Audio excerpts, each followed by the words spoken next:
Okay, we are live.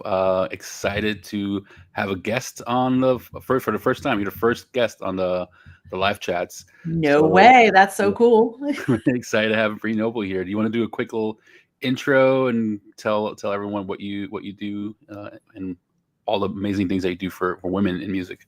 Oh, thank you. Okay, sure. I am a musician, speaker, an author, worship director at a church. I have been in this arena online for almost 15, almost 20 years, honestly, because I started my Women of Substance podcast, which features music by female artists in all genres in 2007. And it's now a podcast. We are on like episode number 1725 or something. Like, it's a lot of episodes because we've been Awesome. going for a long time. And since 2015, I've been helping female artists to learn how to market and promote their music, how to build a career around a life that they love. And I help. My brand is Profitable Musician, my umbrella brand. So it's really about bringing business and music together, because I was a double major in music and business. I've been a director of finance at an opera company. But funny enough, I didn't learn how to combine business and music in my own music career for quite a while. And I struggled. And, once I kind of figured that out, I'm like, wow, like, how did I not figure this out? And I was a business major. So, I help a lot of musicians with that, especially those who don't really have that, that interest or just affinity toward business and marketing. And so I've been doing that through my Female Musician Academy for 10 years. We just now hit our 10-year mark, which is super exciting. Congratulations. I know. And then I just help musicians in general learn how to make more money from music. I feel really strongly that musicians don't need to live a starving artist lifestyle. They don't need to accept the idea that, in order to be an authentic artist, we can't make money. Right. We do need to live. We do need to pay our bills. We need to, in order to keep making more music, we need to be able to be bringing in some money. And that involves building a fan base that's going to support you and stuff. So that's what I do. I've done all kinds of things over the years. I have a podcast called The Profitable Musician, which has been going, I've been podcasting for 10 years also. And I have written a book called The Musician's Profit Path. It's on Amazon, and just been doing all this stuff for a long time. So I'm looking forward to talking with you guys here and answering any questions I can. I love it. I love it. I have some questions prepared, but this is for anybody that's watching, right? So Nicole, welcome back. If anyone has any questions, please drop them in the chat. I'll prioritize anyone watchers' questions over my own. And I will be having my coffee because it's 7 a.m. in California. So it's the coffee chat of my coffee. But first question I have is, how have you? So you've been doing this for 10 years. How have you seen the industry evolve for women? Has it gotten better? What has changed? So one thing I'll share that I've noticed a lot is in the classroom. Right, so over the last 3 years, I've been teaching at UCF, and I will say, at least for entertainment business, the majority of the students are women, and they're amazing. I told you about the real life projects that I made my students do, where they have to produce real life events. And honestly, it sounds terrible to say, but if I were to hire some of the students, I wouldn't hire any of the guys. Like, the guys were barely any, maybe like one or two per semester. But it's the women that stood out. They did amazing. In like every group, right, had about 8 groups per semester, and each group had a leader. Almost every single semester, every single group was all led by women. Maybe like one group here and there was led by one of the guys. But I feel like women are doing amazing leading in the classroom and on their projects. And it makes me just hopeful that they're going to become continue to become really great leaders, and more of them in our industry. That's super awesome to hear. I would say, I've been in this for so long, being an artist back in the 2000s. The reason I started Women of Substance is I just didn't see enough representation. You would turn on Sirius XM, you turn on back then, the actual radio.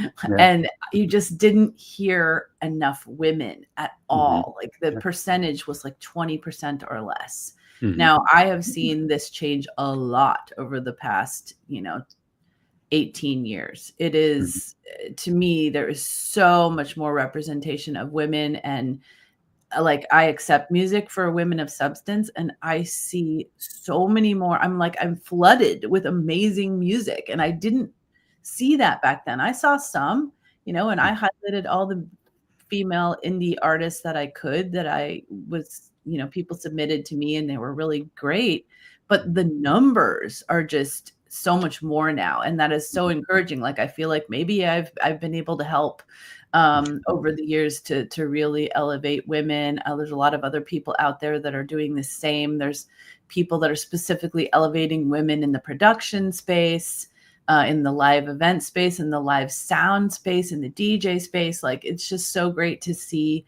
all the people that are coming out specifically to support women. But I would say, like, and I'm not a man basher. Like, some people are always like, oh, can I be on your list if I'm a man? Or, I don't ever want to say that that men are less good, than women, because I've worked with some amazing male musicians. My entire band was male when I had a band. I have a great musician I work with at church that's male. But I've also just seen, like you were saying about, like, I just think women, they take it super seriously and they're very responsible. I've worked with a lot of flaky male musicians. So a lot of good ones, but a lot of flaky, like more flaky on the male side than I don't think I've ever even met a flaky female musician. So I think it's like, if they're going to do it, they're all in. Sure. And I think that's, I don't ever want to say like women are this way, men are this way, but I just think if, as a woman, that if you're getting into the industry, there are a few strikes against you. And we've really done a good job over the years to level out the playing field. But I think if a woman's going to get into the industry, they know what they're up against and they're like, I'm ready for it. I'm going for it. And they're just focused and they're going to, be consistent and keep moving forward. So this is why I love supporting women, because I see that in them. Yeah. Well, I love that. That's awesome. What impact you are making in the industry, right? And people that you get to mentor and coach and influence. And, it's all the little different things that everyone's doing around the country and around the world is definitely shifting and changing the industry a lot. I would like to see a little bit more change in the production world, because some of the conversations in production are still a little old school, but I think the industry has changed and evolved a lot. We have some questions. So Nicole asked, what was a turning point in your career and how did you recognize it? The turning point in my career, I talk a lot about how when I first started, I thought I had to fit myself into someone else's mold. I didn't feel confident in myself as an artist that like I was enough to draw people. Even though I knew, I had a good voice, I was really getting better at songwriting. I felt like I had something to say, but I didn't think I knew enough, and I thought everybody around me knew more than I did. This is back when I was in my late 20s. And so I was trying all these bands and they were just a horrible fit. But I thought that's what I had to do because I thought they knew more than me. And my turning point was that, like I said earlier, when I realized, number one, that I did have the business skills to marry that with music, but I had kind of always been like, oh, well, music is different. Music is not like normal business. You have to basically go through gatekeepers. You have to attract agents. You have to attract managers, labels, etc. I mean, this is back in the 2000s, right? So I think a lot of this mindset is not going on anymore, but it does some. But for me, it was like, I do have the knowledge and skills to do this myself, or I know I can learn them. And so the turning point was I had enough confidence in myself to be like, I'm going to put a show together. It's just me. I'm going to figure out how to play and sing at the same time, which I wasn't that good at that point. I was very stressed out about that. I built my own band. I was going to do my music and not try to fit into someone else's mold. I then also said like, well, if I had a business that wasn't music, what would I do? How would I build it? I was thinking like, what if I opened a bakery or a coffee shop? Yeah. Like, how would I promote it? And so I started thinking like that and started really using the network that I had through my church and people that they knew and all, just to, kind of build on referrals to get gigs. And then I also joined a community of female artists. This is why I started the Female Musician Academy, because I had joined this community of female artists back then. I was a Christian performer, so it was called Christian Divas. And just having these women that were like a little bit ahead of me when I could be like, oh my gosh, like I need to have this booking conversation. I don't know what to ask for a fee, or I don't know how to approach the fee, or, just things that are really uncomfortable when you first start and you've never done them before, and having other people to bounce ideas off of that have done it. And they're like, well, here's how I start the conversation. That's, it's so helpful. So that's why I started my community, because I felt like that was really a turning point for me, having a group of people that could celebrate my wins with me, could like commiserate when things go wrong, and then I could ask questions of. I love the whole the coffee shop or bakery idea. Like, how would you run that business, right? Because I think that's it's not just musicians, like just the industry in general. I work with a lot of promoters and venues, and the biggest challenge that they have is, it's kind of like a series I'm currently working on, is we take the name off the ticket, right? Like you have a show on sale and you take the name of the artist off the ticket. Does anyone still care? And it's like, how do you build a business like that? Like if the bakery is reliant only on the events that they're doing, but not the baked goods that they have, then there's no value in a bakery, right? So anyways, but it's something I'm playing around with a lot. And I feel like that's a great example. I use that in classroom all the time. If you had a coffee shop, how would you run that? It's interesting now because I work for a church and I'm the worship director, but I'm also the business manager there, and using my marketing skills and trying to market church things, right? It's weird, but it's like, it's the same thing, right? You just got to get across, like, what is the value behind this? Why would they want to come to Vacation Bible School or an event that we're having about, mental health or whatever it is that we're trying to promote? It's just thinking about, like, what is the benefit for the person to show up? And you're right, like, take the name off of it. We don't have any names. We don't have, Lauren Daigle is not performing at our church. So we need to figure out how to make it appealing. Absolutely. Yeah, I love that. So I have another question from Nicole. What's something you wish someone had told you early in your career? That's good. Probably a lot of things. I think, it relates a lot to what I just said about that I am enough. I think that's what I wished someone would have said, because I think, I had a lot of people saying, oh my gosh, you're so good and your songs are so good. But they didn't say, like, I would come to watch just you perform. Like I didn't feel, and also I wish that someone would have told me that there is a corner of the market for everyone.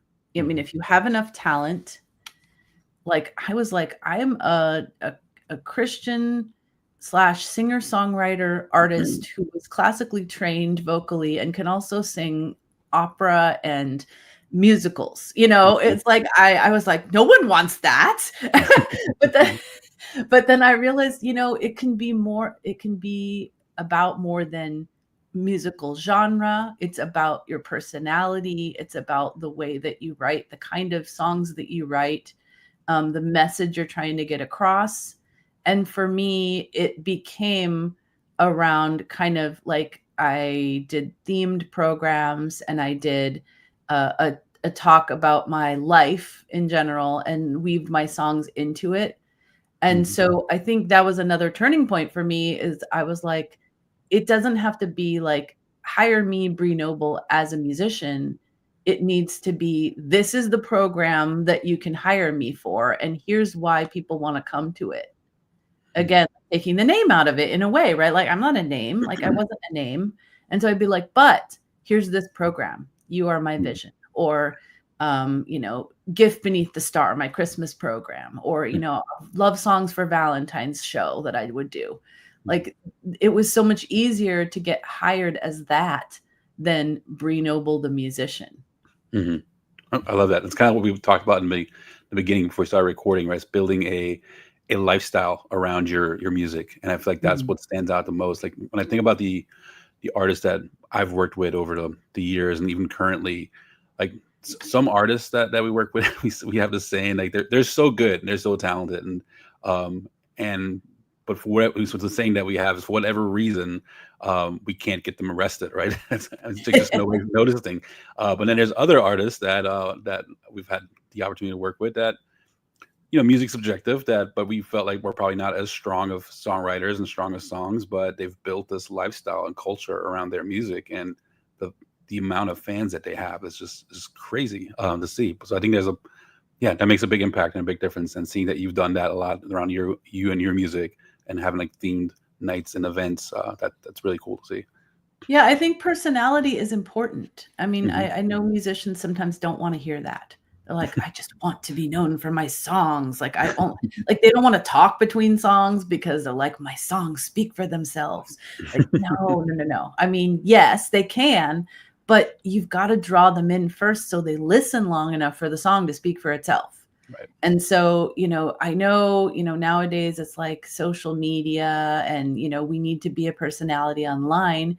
Yes, if you want to promote yourself that way, but you also need to be a personality on stage. Right? So even if you're like, I hate social media, I'm not doing that, then you still have to work on your personality on stage, because that's what's going to keep them listening. That's going to make them want to sign up for your email list to hear more from you. Yeah. 100%. I'm gonna answer Nicole's question as well from my perspective. So something I wish I've known early on. This is something my mentor now has been teaching me a lot. Is he has a saying, it's like decisions made for money are most of the times the wrong decisions, right? And if you make decisions that are in the best interest of everyone, usually are the better decisions in the long term. And it's really hard to wrap your mind around, especially when you're like first starting out, when you're younger and your bills are piling up, and this is due and this is late, and you're paying interest on this credit card, right? So because I've been there. I'm so focused on I need to make money, and I need to pay this bill, and may have made some bad decisions. Not bad decisions like burning bridges, but bad decisions in how I prioritize my time. And now looking back at things, if I would have prioritized my time differently and focused on other things, everything happens for a reason, and I'm happy to be in the situation, the moment where I'm at. But there's definitely opportunities that I've lost because of decisions I made, because of finances. And what my mentor Randy's teaching me, or has taught me over the years working with him, is he calls it the 1%ers in the industry. The 1%ers usually never make decisions out of finances. They make decisions on what's really best for the situation right now, and they think about the long term. And that's like a lesson that I wish I'd have learned earlier in my career. That's a really good thing, because I like to talk about when musicians are just starting out and people are like, should I go all in? Should I just quit, not get a job, or quit my job and go all in on music? That's the only way I'm going to make it. And that does work for some people, but generally I think that people shouldn't go that route, because it's very stressful on the musician if they're worried about their bills. And number one, people can smell desperation. Like if you really need a gig in order to pay your rent, but kind of comes through when you're trying to get the gig, even if you think you're hiding it, like it's really hard to hide that desperation. So going into things, it's just like when you are looking for a job and you already have a job, like you're a lot more desirable. And so, going into things like that, when you've already got even a side hustle or whatever, you work part-time at Starbucks or whatever, like you're not so stressed. If this isn't the one that you're going to get the next one.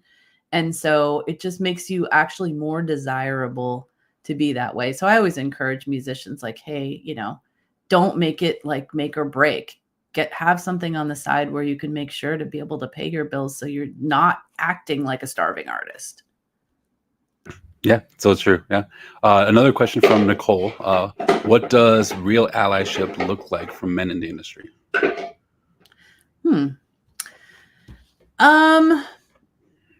I think, and it's hard to do. I mean, allyship is easier to do, but like maybe not creating biases is harder, because when you're on that side of it, you might not be realizing that you're creating biases. Like I've been thinking about AI and, the way that AI spits information out. And in some cases, it's been biased because the AI was created by men. So, and they don't even realize they're doing it, right? So I think that's something we need to, men that want to be allies need to make sure to be thinking about when they're creating tools and things like that, creating things from multiple perspectives. Mhm. I think so a friend of mine, Fett, he created this program called Women in Audio. And he's like, yeah, I'm a man and I'm teaching women in audio because he's an ally and he understands that women get mansplained to in the studio a lot. And so he started this program to like help women be able to ask questions and understand how everything works at the studio, and even be able to become producers if they want to. But a safe space where you can ask a question and no one's going to look at you weird because you asked that question. So I think even, more programs like that where it's a safe space, because I think sometimes I've had people join my academy and they're like, I was in other groups and like people just acted like I didn't belong there. Because I think in the earlier years when I was doing this, there was a lot of men in the industry and like a lot fewer women. So I think that's changed. And I think that's through the work of myself and lots of other advocates, for sure, including lots of men. Just making sure that it's not disproportionate. I definitely used to feel like you'd go into a room, like a Zoom room or whatever, and it would be 90% men and 10% women. It's not like that anymore. So I think it's just making sure that and I say this also because I do think it's okay if you want to niche down, like here I am saying I have this program for women. It would be totally fine if a guy was like, I only teach men. Like, that's okay. Like, I'm not he's like, I'm not bashing women. I just want to work with men. I think that's all right too. Because I've definitely had people over the years being like, why are you excluding men? And I'm like, I'm not excluding them. I'm highlighting women. Yeah.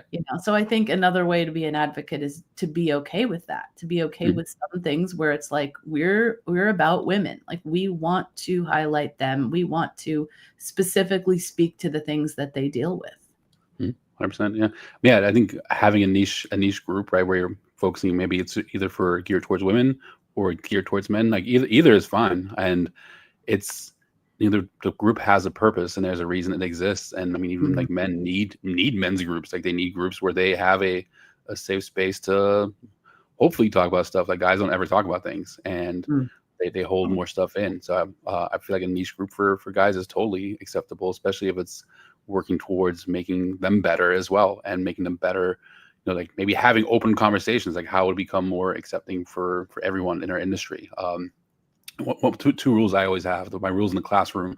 And I feel like, if you're a guy and you're trying to figure out like, okay, how do I become, more accepting, or how do I do a better job making sure women are included? Just follow my rules and like the two rules I have for the classroom, and 90% you're going to be okay. And the first one is lead with kindness. Like, so into every conversation and everything that you go into, lead with kindness, start with kindness versus reacting negatively or harshly to a situation. Just lead with kindness. And then mindfulness is rule number 2, right? And the mindfulness being, I always say, everyone's dealing with something that you have absolutely nothing about, and it's also none of your business to know what they're dealing with, unless they're comfortable with you and they want to share that. But know that they're probably dealing with something that you have no idea about. So are you, right? And then the rule number 3 is extreme ownership, and that means if anything goes wrong, or something doesn't go your way, instead of pointing fingers and blaming, look inward first and see how you could have handle that situation better? Like, could your directions have been better? Could you have explained things more patiently and more thoroughly? Did you rush to things as the leader of the group, right? So I feel like if you have extreme ownership, mindfulness, and kindness, I feel like 95% of rooms out there, groups out there, if you're working with different people, you're going to be okay if you follow those 3 rules. Yeah. Oh, absolutely. I love that. We have another question from Catherine. Welcome. Thanks for joining. She said, good morning. Thank you for taking the time and your insights. I was wondering, as an artist, how do you handle unexpected issues during a live performance? That's so funny because I just did an Instagram about how last week at church I got up to, like, I realized I hadn't turned on the like the snake that makes the piano come through the mains. And so in the middle of the service, I jumped up, I reached back, I turned the thing on, I turned back around and sat down right on my pair of glasses and broke them in half. No. And so I was like, oh my gosh. Luckily, you know, I was in the middle of a church service, so I could like run into the back and I had sunglasses on my desk. But there's definitely been, you know, all the things, right? Things happen, and just kind of getting into that mindset of like, number one, you think that everybody saw that happen. They didn't, you know? Right. So if you go on as normal, like nothing happened, the audience probably won't know, and it'll be a funny story later. Right. So, it's just getting back in the zone, which is sometimes hard when something like that happens. I'm just trying to think of like I've had things like I had sung at a gig for like, this is at Christmas time, sung at a gig like 3 hours the night before at a hotel, and my voice was tired. And then the next day I had to do like a classical concert, and it was a song where I had to come in, like start the song on a high note. And I went to start the song, opened my mouth, and nothing came out because my voice was so tired. And I looked at the pianist and I was like, let's start over. So she started over and it happened again. Oh no. It did not come out. And I'm like, oh my gosh. And I just stopped and I was like, hey, I was singing at the Tenaya Hotel last night for 3 hours. That's what happened. And I just started it again, and I just pushed through. It's just getting that first note out. Mm-hmm. And yeah, it was super embarrassing, but you know, you have to keep going. I've had a coughing fit on stage when I was on tour, and I, you know, caught a cough, and I was in the middle of a thing, and you just have to stop. You just have to stop and be like, talk amongst yourselves while I go get some water. Yeah. It's if you act like you're comfortable with what's happening, even if you're not, if you look composed, the audience will be like, okay, that's, you know, I can deal with it. Like I've been at a concert before, in a choir concert, where somebody fainted in the middle of it, you know, and everybody just had to stop. And then the audience, you know, they're very concerned, right? They're concerned about you. And so don't feel like, oh my gosh, like now they're disappointed. They're going to want their money back. You know, they understand that we're human. They wouldn't be there if we weren't human and they wanted a human experience. They could just go online and listen to our music. So, you know, think about it that way. I love that. Like when you say they wouldn't be there if they didn't want a human experience, right? And that's the whole thing with AI and technology. When COVID happened and people started having these virtual concerts, like the fear of, will technology and tech take away the live experience? And nothing will ever take away the live experience. And you know, when things happen on stage, as you mentioned, like most people probably don't even know. So they'll only know when you draw attention to it.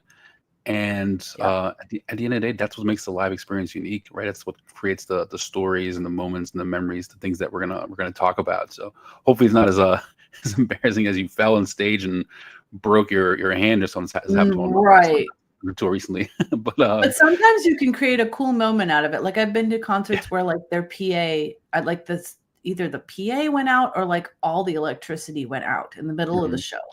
And they just were like, well, we're just going to do this a cappella. And they like got up there and sang an entire song a cappella. And guess what? Everybody remembers that show. Yep. As at a moment at the venue I worked at, it's kind of similar. It was a venue called the Plaza Live in Orlando, and the fire alarm went off during the show, and everybody had to evacuate the building. And the artists took their guitars and were standing in the parking lot in front of the building, and they're playing a cappella with everyone around them. And that was such a cool moment. So fun. So yeah, going with the flow, right? When things happen. If anyone else has any questions, please feel free to throw in the chat. That's why we're here. We're here for everybody that's watching. So thanks for the questions so far. A question I had for you, you mentioned earlier about some artists, like, just like finding your voice on stage, right? And being like your personality on stage and letting that shine out. And that if you're performing live, you're going to have to do that, where maybe you don't have to necessarily do social media. What are your thoughts on social media? Because there's, and I'm probably guilty of it too. There's all this pressure of you got to post every day and share your content and build an audience. And you're not going to build an audience if you're not present on social media daily or at least consistently, right? Like posting once a week is probably not enough. Posting, okay, you don't have to post 5 times a day, but maybe 4 or 5 times a week is better, right? And I always say, if you're trying to build a career and you're trying to build an audience and it's early on, I'm of the mindset that you should post pretty consistently. And I know some artists are good with that. Some artists don't like that at all. Like, what are your thoughts, and what is some that you share in your groups about posting?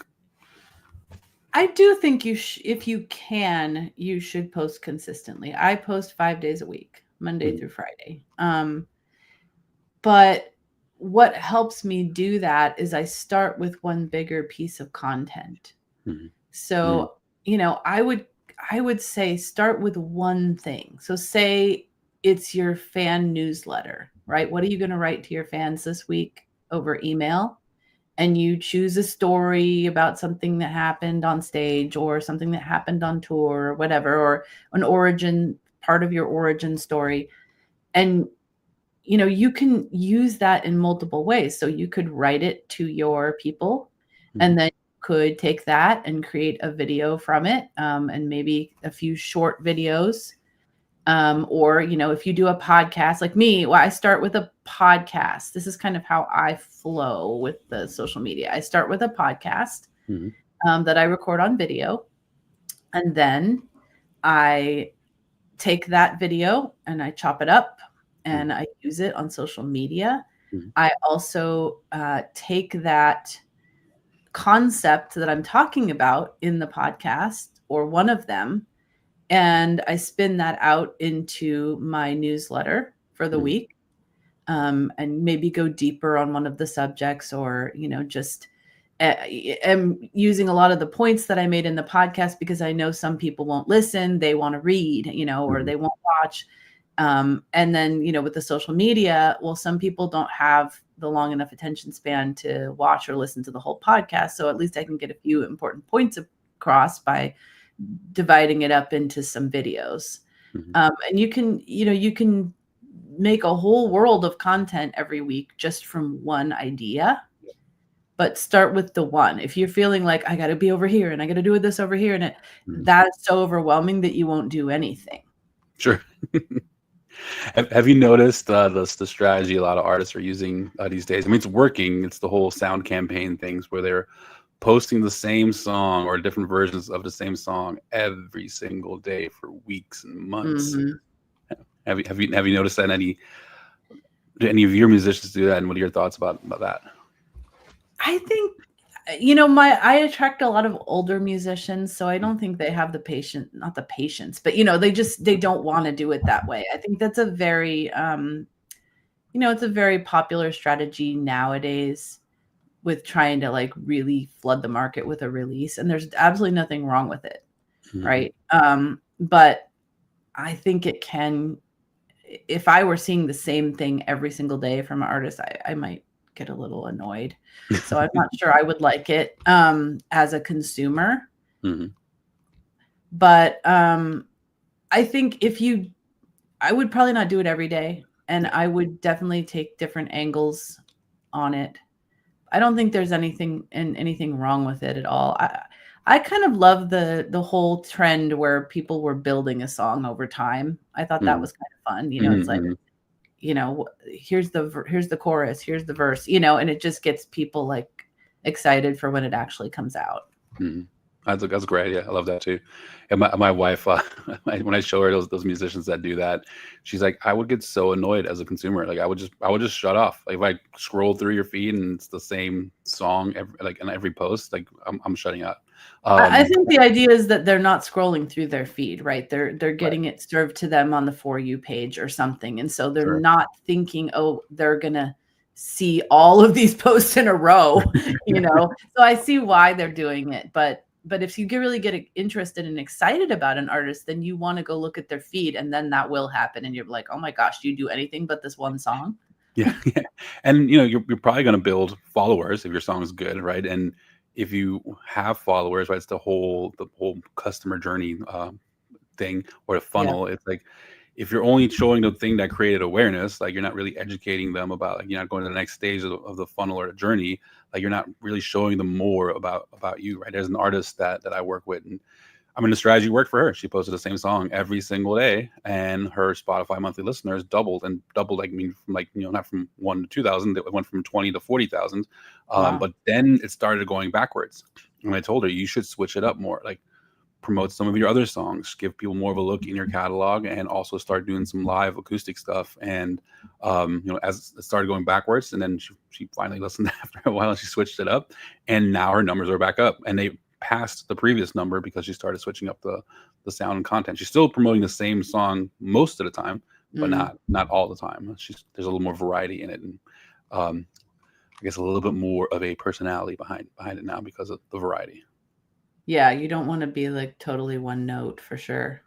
There's something you mentioned earlier that I was trying to remember. I was listening, and that's and not trying to think about the next question. But there was something about social. I don't know. Hopefully it comes back. Anyway, I know you have another thing going on soon, so I want to be mindful of your time. But where can people go? I mean, I've shared these links here. FeeMusician.com and ProfitMusician.com. But where can people go to learn more about you and everything that you do? And I do remember what the question was. Yeah. Okay, cool. Well, go to ProfitableMusician.com and you can get our 39 little known streams of income guide for musicians. I think if you're looking to becoming a music artist, or you're in the early stages and you're like, how can I actually make money with this?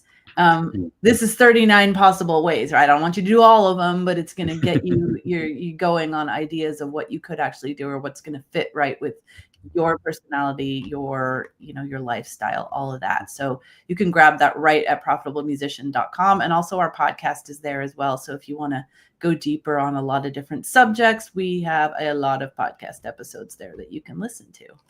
Love that.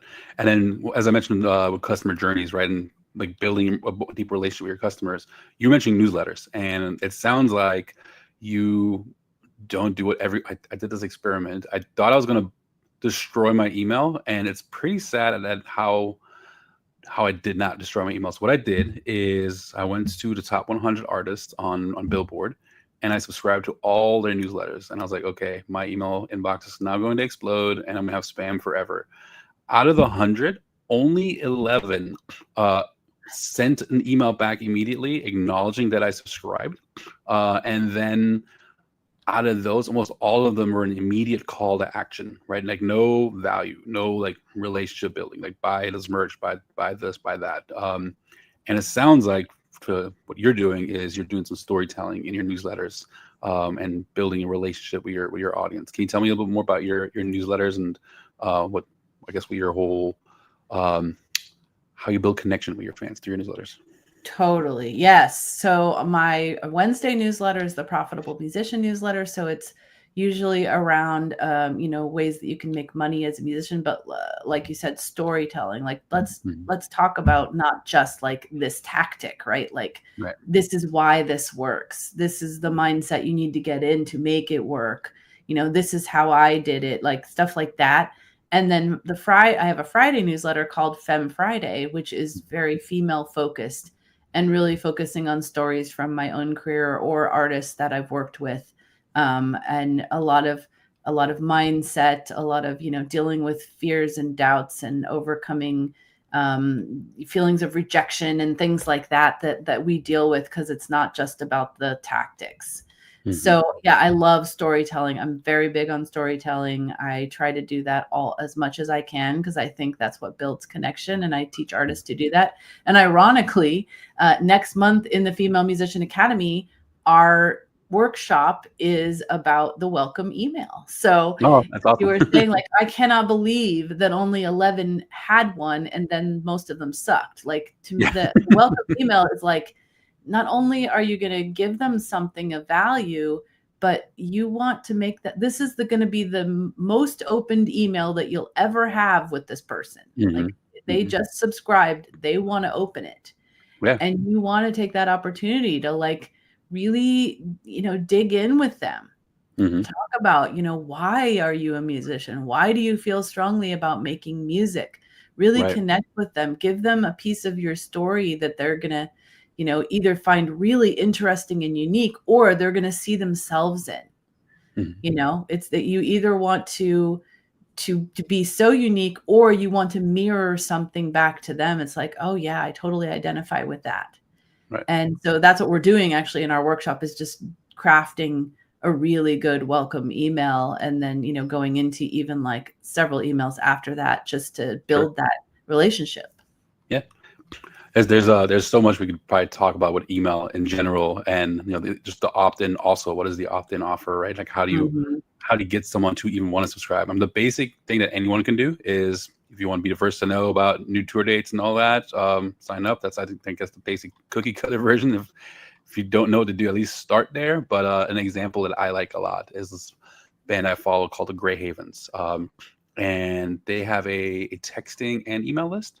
And it's the call to action was, I'm working on a new song. I'd love to share a voice note with you. Hopefully I didn't mess it up, right? And it's like, you sign up, and then you get sent a voice note of the song they're currently working on that's unreleased. And I thought it was a really cool, unique way to get people to sign up. That is cool. Yeah, just, something that they can't get anywhere else, right? They can't find it on social media, whether it's a track they've never released. It's a special playlist, I think, which would be kind of fun, that they might not know about, that like has all your best stuff.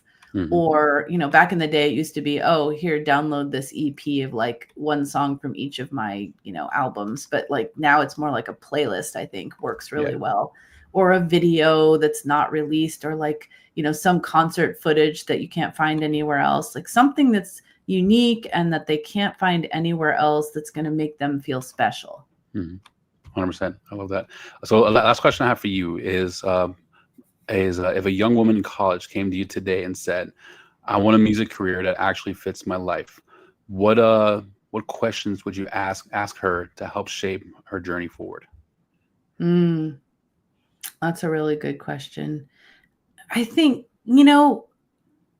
it's so hard.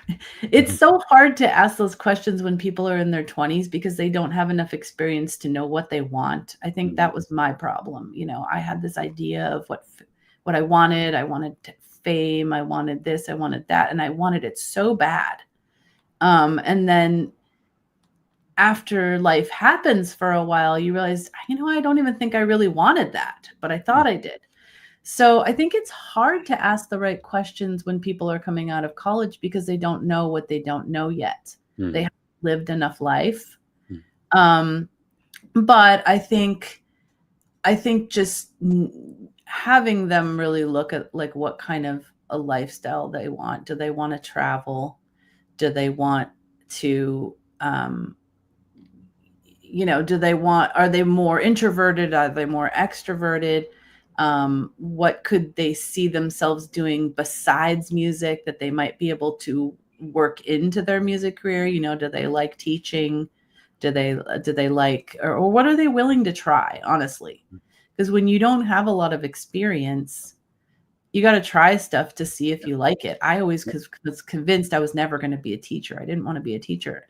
And I'm not a traditional teacher, but I love teaching. I love teaching artists, but I didn't know that until I started doing it. So another thing I ask people when they're in college or coming out is like, what is the thing that you used to do as a kid that you would do whether someone paid you or not? Like you were so obsessed with it. Like for me, it was making mixtapes. I Yeah. love making mixtapes. So what do? I start an online radio station, which becomes a podcast where I play music by female artists in all genres. Like that, it's interesting to see that through line, right? I didn't see it until later, and I'm like, you know, here I'm doing this is basically the 2010s version of mixtapes Mhm. that I'm creating, and I always loved doing this. So, think about those things that people ask you questions about because you clearly have a special ability in that area, things that you just were kind of obsessed over that, like say you love computer games or whatever. You can work that into your music career. I have plenty of people that I know that are, Twitch streamers and stuff that also do music and they combine them. So just Mhm. thinking about interesting things that you already have so much passion and ability in that you could combine with your music career to make you unique. Mhm. 100%. I always say when students ask me like, "Oh, I don't know where to start. I don't know what I want to do in the industry." I always say just follow your curiosity and Mhm. really dive in. Like become obsessed with your curiosity because that'll really quickly help you figure out what you like and what you don't like. And if you continue following your curiosity, it'll lead you to your purpose. That's what I always say. Yep. And there's so many podcasts out there about every part of the music industry now. Just Mhm. listen to some so you can hear what like life is like for those people. Yeah. Do you want that life? Yeah. You know? Yeah. When he said that, I immediately thought about all of my students that want to tour, and I'm like, "Are you sure you want to tour?" Mhm. But anyways, I know you have another thing you have to jump to. Thank you so much for doing this and for being the first guest on the live chats. Ah, I Still, feel privileged. That's yeah. awesome. And I know we're going to do a podcast soon, so I'm looking forward to that and diving a little deeper into some stuff. And yeah, and I have the links here for Bree Noble if anyone wants to check it out. Any last words for anyone that's watching now or later? I always kind of say like my parting words are find a community because doing this alone is hard. You don't want to do it in isolation. You want to have the people that can that help me just get out of my my own head and just could give me some advice like they're just a little bit further down the road, whether that's a mentor like myself or other artists. Just get into a community because it'll accelerate what you're doing so much just to Mhm. have that support and just gain the knowledge. It just cuts the learning curve so much. Yeah, 100%. I could not agree more to being part of a community and sharing with like-minded people with similar goals, and having a good leader in the community will make all the difference. But yeah, thank you again for today, and thanks everyone for all the amazing questions. And we'll see y'all next week. Next week we'll have more Ask Me Anything live chats on Monday, Wednesdays, and Fridays is the goal for all summer. And we Wow. might have some That's agents. ambitious. That's a lot. I'm crazy. But we might have some agents joining us next week to talk about the whole touring world and how to get an agent and all that. So stay tuned. And as I always end, is spread love, positivity in the world, and live the life you love. Love it. Bye, guys.